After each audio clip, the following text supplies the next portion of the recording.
सौम्या राय। Saumya ma'am, हाँ, आपका कौन सा अटेम्प्ट था? मेरा पहला अटेम्प्ट था। पहला अटेम्प्ट था। हाँ, कांग्रेचुलेशन मैम, थैंक आप you so first much. Attempt में थैंक इंटरव्यू यू। के लिए आए हैं, राइट। ओके, तो मैम मीडियम और ऑप्शनल क्या है आपका?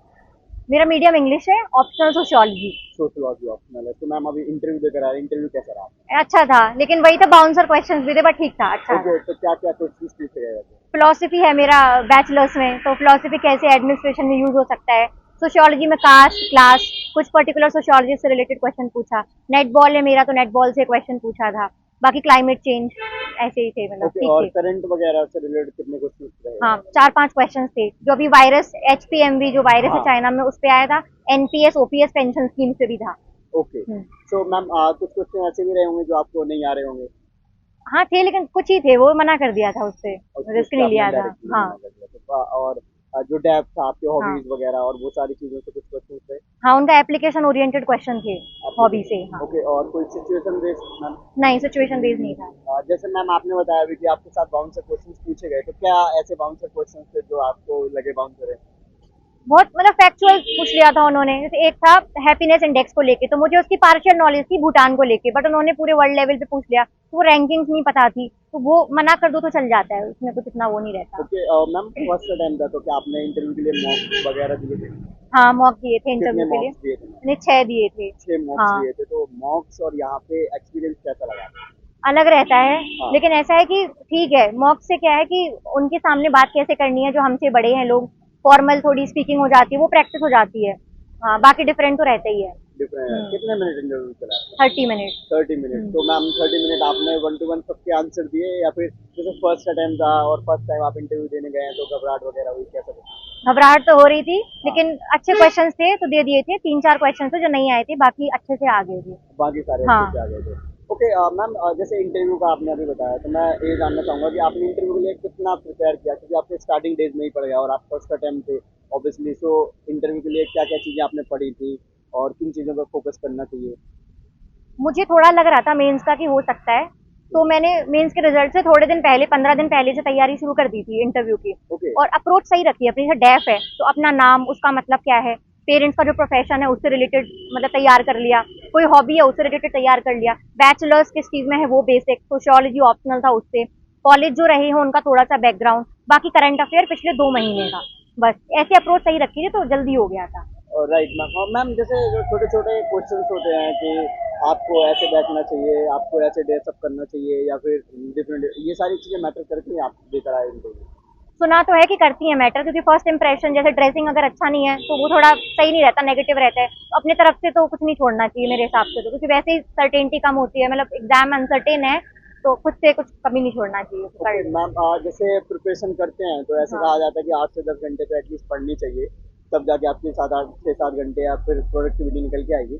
तो आपने मेंस का रिजल्ट आने के बाद इंटरव्यू के लिए कितना टाइम लिया? कि इंटरव्यू तो काइंड ऑफ पर्सनैलिटी टेस्ट है, तो हमने जो पढ़ रखा है जस्ट उसको एक्सप्लेन करना है तो हो जाएगा। क्या आपने उसी एफिशिएंसी के साथ इसके लिए भी तैयारी की है?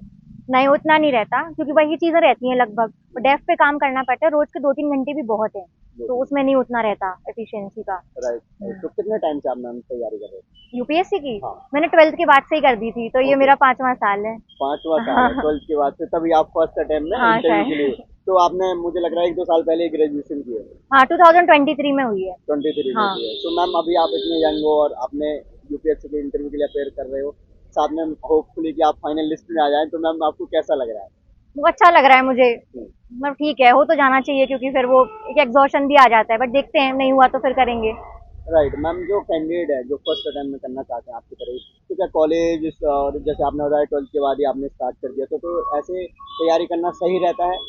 जनरली बोलते हैं कि ग्रेजुएशन के टाइम पे अपने ग्रेजुएशन या एकेडमिक्स पे फोकस करो, देन आप यूपीएससी के बारे में जब देना हो उससे 1-1.5 2 साल पहले पढ़ना स्टार्ट करो। ये तो पर्सनल चॉइस है, जैसे जिसकी जो प्रायोरिटीज हैं। हम्म। मेरा बैचलर्स में नहीं था उतना इंटरेस्ट, तो ओके। मैंने मतलब, और कोविड भी था ना उस टाइम पे, तो वो 2 साल ऑनलाइन में गए सारे, तो ज्यादा टाइम मिल गया था पढ़ाई के लिए। हमें पर्सनल देखना चाहिए, और ऐसा नहीं है कि 5 साल के बाद ही फर्स्ट अटेम्प्ट वाले निकल रहे हैं, 2 साल में भी निकाल देते हैं। मेरे पास टाइम था तो मैं क्या करती, तो मैंने पढ़ा, तो उससे अच्छा हो गया मेरा, ये हुआ था राइट, बस। जो आपका ऑप्शनल है आपने बताया हाँ। उससे भी पूछे गए, तो उसमें हाँ। और ज्यादा डीप जाने की क्वेश्चन ट्राई करा क्या बोर्ड मेंबर्स ने? नहीं, बेसिक थे सोशियोलॉजी में तो। हाँ, बेसिक थे। बेसिक थे। ओके मैम, जो डैफ आपने तैयार किया, तो डैफ आपने कैसे तैयार किया, और क्या एक्चुअल जो आपके हॉबीज हैं, आप जो चीजें करी हैं वो फिल करी हैं, या फिर होता है डेप में कि एटलीस्ट एक स्टैंडर्ड डेप दिखने के लिए ये चीजें तो हमें इसमें डालनी चाहिए? जिस चीज पे कॉन्फिडेंस है वही लिखना चाहिए। पहले मैं भी कुछ और लिख रही थी, लाइक मुंशी प्रेमचंद की कहानियां, मैंने सोचा मैं पढ़ लूंगी, लेकिन वो नहीं करना चाहिए क्योंकि वो एक एक्सपर्टीज नहीं आती उसमें। तो मैंने नॉर्मल पे जर्नलिंग और वॉकिंग लिख दिया था, और उससे क्वेश्चन भी पूछे गए हैं, जर्नलिंग से क्वेश्चन था उनका एप्लीकेशन का। सच लिखना चाहिए मेरे हिसाब से, तो फिर फंस जाते हैं। राइट, जैसे कहा जाता है कि इंटरव्यू जो पैनल मेंबर होते हैं वो काफी कॉर्डियल होते हैं, सपोर्टिव होते हैं, तो वो कैसा आपको रहा? अच्छे थे, सारे अच्छे थे, कॉर्डियली थे, कोई ग्रिल नहीं करा। ओके, बेसिक कौन क्वेश्चन सा बोर्ड था मैम आपका? वो मुझे नहीं पता, मुझे Okay. पहले से भी आइडिया नहीं था, और मैं जानबूझ के भी थोड़ा खुद को आइसोलेट कर रही थी कि पहले से अजम्पशंस ना बन जाएं, हाँ तो इसलिए हाँ, मैंने कहा काइंड अब ऑफ पता करूं। थॉट्स कि ये हाँ पैनल है, मेंबर है, तो इस तरीके से क्वेश्चन पूछे जा सकते हैं, इस हाँ तरीके से, राइट ऐसे? हाँ। Okay, so ma'am overall experience आपका क्या रहा यूपीएससी की जर्नी में, और फर्स्ट टाइम में आप इंटरव्यू देने आए हो, तो फ्यूचर कैंडिडेट्स को आप क्या गाइड करना चाहिए? मेरा एक्सपीरियंस ये था कि अगर हमारी अप्रोच सही है तो हमें एक तो कम टाइम लगेगा। मुझे टाइम इसलिए लग गया स्टार्टिंग में क्योंकि शुरुआत के 3 साल मेरे ऐसे हैफाजेड मैनर में पढ़ रही थी मैं। बाद में फिर पर्सनल मेंटोर्स मुझे मिले, जैसे कि कोचिंग में कोई मिल गया, सीनियर हैं जिन्होंने 3-4 अटेम्प्ट दे लिए। तो ऐसे, और बिल्कुल फोकस करना है कि चीज पूछ क्या रहा है एग्जाम, वही उसी ओरिएंटेशन से पढ़ना है। अगर हम कुछ भी पढ़ने बैठेंगे, मेहनत तो है बट अप्रोच बहुत जरूरी है। पीवाईक्यू से बहुत फोकस करा मैंने। प्रीलिम्स में भी सिर्फ 4 ही फुल लेंथ लगाई थी मॉक टेस्ट, मेंस में भी सिर्फ अभ्यास लगाए थे लास्ट में, बाकी प्रैक्टिस भी करी है तो पीवाईक्यूज की ही की है, उन्हीं को मल्टीपल टाइम्स लगाए, like 5 to 6 times. Right ma'am, just एक और क्वेश्चन नॉर्मल था।